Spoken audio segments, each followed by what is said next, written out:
জলদস্যুর সমাধি এটি। এখানে পুরো ফ্যামিলিকে দাফন করা হয়েছে। এই জায়গাটিতে এই মাটির নিচে তাদেরকে সমাধি করা হয়েছে। তিনি মারা গিয়েছিলেন, যিনি তেরেজা, তিনি মারা গিয়েছিলেন মূলত 2019 সালে তিনি মারা গিয়েছিলেন। ঠিক তার পাশেই ভেসিল অর্থাৎ তার স্বামী। দর্শক বন্ধুরা, চট্টগ্রামের হামজারবাগ এলাকায় পর্তুগিজদের যেই প্রাচীন কবরটি রয়েছে সেখান থেকে আপনাদেরকে শুভেচ্ছা জানাচ্ছি আমি সাজ্জাদ হোসেন। আজকে আমরা এসেছি এমন একটি জায়গায়, যে জায়গায় আপনি প্রবেশ করলে আপনি নিশ্চিত 200 থেকে 300 বছর ফ্ল্যাশব্যাকে আপনি ফিরে যাবেন। এমন একটি জায়গা যেখানে প্রত্যেকটি সমাধি ঘিরে রয়েছে রহস্য। অর্থাৎ আমার পেছনেই দেখতে পাচ্ছেন যে শত শত পর্তুগিজদের কবর, যেখানে মূলত এক একটি কবরের পেছনে অনেক করুণ ইতিহাস রয়েছে। এক একটি কবর সেই 1700-1600 সালের কবর পর্যন্ত এখানে আমরা দেখেছি। এমনও কবর দেখেছি যেখানে স্বামী স্ত্রী একসাথে তাদেরকে কবর দেওয়া হয়েছে। দেখুন না দর্শক, কত নিস্তব্ধ হয়ে পড়ে আছে এক একটি কবরের পিছনে, কত শতাব্দীর ইতিহাস লুকিয়ে আছে। আজকে এই পুরো কবর, এই সমাধিস্থল আমাদেরকে ঘুরে ঘুরে দেখানোর চেষ্টা করব। চট্টগ্রাম মহানগরীর প্রাণকেন্দ্রে 16 শহর রেললাইনের পাশে স্বল্প পরিচিত এক প্রাচীন সমাধিক্ষেত্র। গেট দিয়ে ভেতরে প্রবেশ করতেই ইতিহাস একেবারে 300 বছর ফ্ল্যাশব্যাকে চলে গেল। রহস্যময় নির্জনতা আর আলো আধারে ঘিরে ধরল মধ্য দুপুরেই। এই যে এখানে লেখা আছে উইলিয়াম জেমস মিলি, তিনি 1874 সালে মারা গিয়েছিলেন। এটি তার স্মৃতি সমাধি এবং দেখে বোঝা যাচ্ছে যে আসলে বেশ জরাজীর্ণভাবে আছে। কোনো ব্যক্তি আসেন কি না তার কবর পরিদর্শন করতে সেটি আসলে বলা যায় একেবারে অবহেলিতভাবে পড়ে আছে। 1700 শতকে পর্তুগিজদের স্থাপিত প্রোটেস্টেড সিমেট্রিতে কয়েকশো বছরের ভাঙা গড়ায় সবচেয়ে প্রাচীন সমাধিগুলো খুঁজে পেতে শুরু করলাম। এটি হলো 28 নম্বর কবর, অর্থাৎ বেশ প্রাচীন একটি কবর। আমরা যদি একটু সালটি দেখানোর চেষ্টা করি, এখানে একেবারেই মুছে গেছে। এটি এমনভাবে মুছলো যে আমি সালটি পর্যন্ত দেখাতে পারছি না। এখানে সমাধি করা হয়েছে সেই সালটি বোঝা যাচ্ছে না। 28 নম্বর, অর্থাৎ এইখানে সবচেয়ে প্রাচীন বলা চলে। 1 নম্বর যে সকল কবরগুলো রয়েছে 1 থেকে 10, সেগুলোর কোনো হদিসই নাই এই জায়গাটিতে বা এই সমাধি ফলকে। তবে 27, 28 এই দুটি মূলত এখানে দেখা যাচ্ছে। এই পাশেরটি 27 আর এটি 28 নাম। ভেসিল ইভান তার নাম ছিল। ঠিক তার পাশেই তার সহধর্মিণী তেরেজা, যার নিকনেম ছিল তেরু, তিনি মারা গিয়েছিলেন।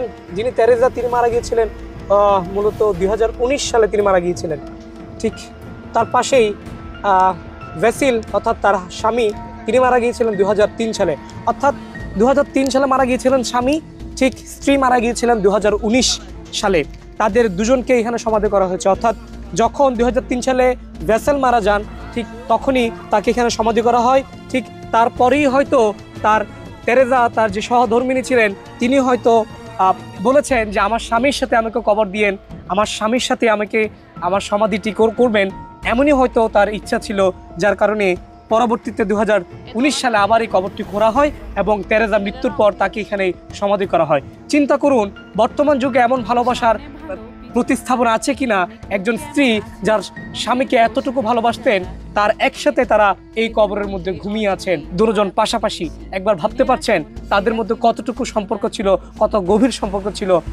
তৎকালীন সময়ের পাদ্রী, টি প্ল্যান্টার্স, নাবিক, সিভিল সার্জন, ব্যবসায়িক, রেল ও সামরিক কর্মকর্তা সহ প্রশাসনিক কর্তা ব্যক্তি ও তাদের পরিবার পরিজনদের সমাধি শত শত বছর ধরে নিরুপদ্রব পরিবেশে রয়ে আছে ফরেস্ট হিলের পাদদেশে। পলাশীর প্রান্তরের আগে থেকে শুরু করে সিপাহী বিদ্রোহ, দুইটি বিশ্বযুদ্ধ, দেশভাগ, আমাদের স্বাধীনতা, ইতিহাসের পাতা যেন এখানেই থমকে আছে। মধ্যে সবচেয়ে আমাকে বিস্মিত করেছে, অবাক করেছে এই সমাধিটি। জলদস্যু, সেই জলদস্যুর সমাধি এটি।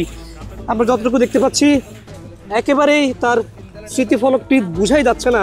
আমরা যদি একটু দেখানোর চেষ্টা করি, অন্যান্য কবরের চেয়ে একেবারে ভিন্ন রকম, ভিন্ন ধাঁচে। জাহাজের যে সকল স্টিয়ারিং থাকে, জাহাজের যে স্টিয়ারিংগুলো থাকে, অর্থাৎ জলদস্যুদের যে মেইন জাহাজ একটি পরিবহন, সেই পরিবহনের যে স্টিয়ারিংগুলো থাকে সেটির মতো, সেটির আদলে একটি তার সমাধি ফলকে করা হয়েছে। এবং এটি এখানে যারা রয়েছেন তাদের সাথে কথা বলে জানতে পেরেছি এটি একটি জলদস্যুর কবর। সমাধিগুলো দেখতে দেখতে আপনাদের চট্টগ্রামে পর্তুগিজদের আগমনের ইতিহাস জানিয়ে রাখি। 1517 থেকে 18 খ্রিস্টাব্দে প্রথমবার পর্তুগিজরা বাংলার বন্দরগুলোতে আসে। 1528 সালে সুলতান নাসিরউদ্দিনের নসরতের আমলে চট্টগ্রামে বসতি স্থাপনের অনুমতি পায়। বাণিজ্যের পাশাপাশি ধীরে ধীরে তারা জলদস্যুতা ও দাস ব্যবসার সাথে জড়িয়ে পড়ে। খ্রিস্টান মিশনারিরা গির্জা বানায় এবং বসতি গড়ে তোলেন। গির্জার পাশে নিজেদের জন্য সমাধিক্ষেত্র তৈরি করে তারা। চট্টগ্রামে পর্তুগিজদের প্রথম সমাধির স্থান ছিল এই হামজারবাগ সমাধিক্ষেত্র। স্থানীয় কিছু কিশোর আমাদের এই সম্পর্কে আরো তথ্য দিতে লাগলেন। তাদের সহযোগিতায় আমরা বিভিন্ন পুরনো সমাধিগুলো খুঁজে পেতে শুরু করি। এখানে পুরো ফ্যামিলিকে দাফন করা হয়েছে, ফ্যামিলি গ্রেভ। এই বড় সমাধিতে পুরো পরিবার তাদেরকে একসাথে এই জায়গাটিতে এই মাটির নিচে তাদেরকে সমাধি করা হয়েছে। কি অবাক লাগছে দেখুন, কত বড় স্মৃতি ফলক করা হয়েছে তাদের উদ্দেশ্যে, লেখা আছে ফ্যামিলি গ্রেভ, এবং এই মাটির নিচে তারা সবাই সমাহিত আছেন পুরো পরিবার। কত হাস্যোজ্জ্বল পরিবার ছিল, কত স্বপ্নই না ছিল তাদের, ধূলিসাৎ হয়ে গেল। অনেক কিছুই তো তাদের করার বাকি ছিল, হয়তো এই পুরো পরিবারকে এখানে দাফন করা হয়েছে।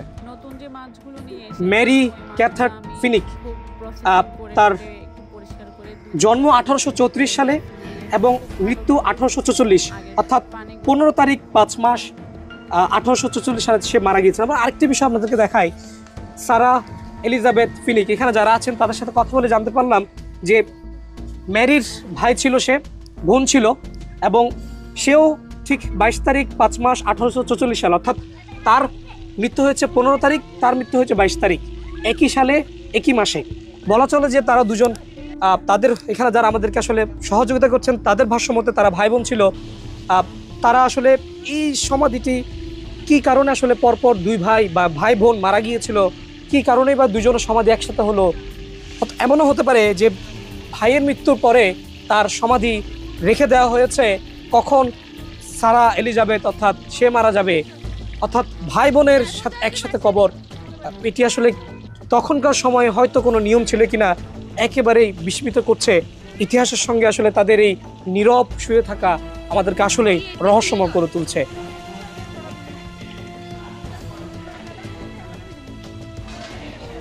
তার যদি স্মৃতিফলকটি আমি দেখাই, সে 1883 সালে মারা গিয়েছিল এবং তার বয়স ছিল 1 ডে, মানে একদিন। সে একদিন বেঁচে ছিল। জেমস ফরেস্ট মিল, তার নাম জেমস ফরেস্ট মিল, উইলিয়াম হারবার্ন ফরেস্ট মিল। এখানে সম্ভবত তার নাম লেখা নেই, জেমস ফরেস্ট মিল, এটি হয়তো একটি স্থান বা কোনো কিছুর নাম হতে পারে, তবে আমি একেবারে নিশ্চিত করে বলতে পারছি না। তবে এখানে লেখা আছে 1 ডে, অর্থাৎ সে একদিন বেঁচে ছিল। 27 তারিখ 1883 সালে সে মারা গিয়েছে, এটি তার স্মৃতিফলক। অন্যান্য কবর চেয়ে এটি ছোট এবং এটি একটি শিশুর যে একদিন বেঁচে ছিল। আসলে ঠিক কেমন যে লাগছে, তার কবরের আশেপাশে একেবারে নীরবতা, একদিন বেঁচে ছিল এই শিশুটি। দ্বিতীয় বিশ্বযুদ্ধ চলাকালীন সময়ে সন্নিহিত অঞ্চলে নিহত সৈনিকদের সমাহিত করা হয়েছিল এখানেই। পরে তাদের দেহাবশেষ ওয়ার সেমেট্রিতে স্থানান্তর করা হয়েছিল। এই কবরটি কার, তুমি কি জানো এই কবর সম্পর্কে? এই কবরটি একজন ব্যক্তি, তিনি একদিকে কবর দিয়েছেন 1341 সালে, এখানে আনেছেন 1841 সালে। দর্শক বন্ধুরা, অর্থাৎ সে বলছে যে এই কবরটি অর্থাৎ দুবার ইয়া করা হয়েছে। একবার তাকে দাফন করা হয়েছে 1300 সালে, ঠিক 1300 সালের পরে আমরা যদি একটু দেখানোর চেষ্টা করি, 1841 সালে তাকে স্থানান্তর করে এখানেই কবর দেওয়া হয়েছে, দাফন করা হয়েছে। তার নাম যদি আমরা একটু, আসলে এখানে প্রত্যেকটি সমাধি ফলকে তার নামগুলো একেবারেই মুছে গেছে। মিস, এটা কি লেখা আছে, মেয়ার্স হার সিস্টার, মিসেস, আসলে তার নাম হলো স্বর্গীয় সুনীতি চক্রবর্তী রায়, অর্থাৎ তিনি সনাতন ধর্মাবলম্বীর একজন ছিলেন, তার নাম দেখে এটি বোঝা যাচ্ছে। এবং তিনি নার্সিং সুপারভাইজার ছিলেন। তিনি মারা গিয়েছিলেন 2019 সালে, চট্টগ্রামে তিনি মারা গিয়েছিলেন এবং তিনি জন্ম হয়েছিলেন বরিশালে। আমরা যতটুকু দেখতে পাচ্ছি তাকে এখানে সমাধি করা হয়েছে। তবে তিনি ছিলেন সনাতনী ধর্মাবলম্বীদের একজন, তার নাম দেখে আসলে যেটি বোঝা যাচ্ছে। তবে তাকে এখানে কেন সমাধি করা হয়েছে সেটি আসলে একটু অবাক লাগলো। আমরা যতটুকু তার নাম যদি আমাদেরকে একটু দেখানোর চেষ্টা করি, স্বর্গীয় সুনীতি চক্রবর্তী রায়। তিনি চট্টগ্রাম মেডিকেল কলেজ হাসপাতালে নার্সিং সুপারভাইজারের দায়িত্ব পালন করেছিলেন 2019 সাল পর্যন্ত। যে সমাধিগুলো একসময় নিঃশব্দে প্রার্থনা আর বিদায়ের সাক্ষী ছিল, আজ সেগুলোই ইতিহাস প্রেমীদের কাছে গবেষণার খনি। চট্টগ্রামের এই কবরগুলো শুধু পর্তুগিজদের নয়, পুরো অঞ্চলের অতীতকে নতুন করে আমাদের সামনে তুলে ধরছে। দর্শক বন্ধুরা, আমার সামনে যে স্মৃতিফলকটি দেখছেন আপনারা এখন, ঠিক তার পেছনে আরেকটি স্মৃতিফলক দেখা যাচ্ছে। যদি একটু দেখানোর চেষ্টা করি, এটি হলো একটি পাইলটের, তিনি একজন পাইলট ছিলেন বিমানের, এবং তাকে এখানে সমাধি করা হয়েছে।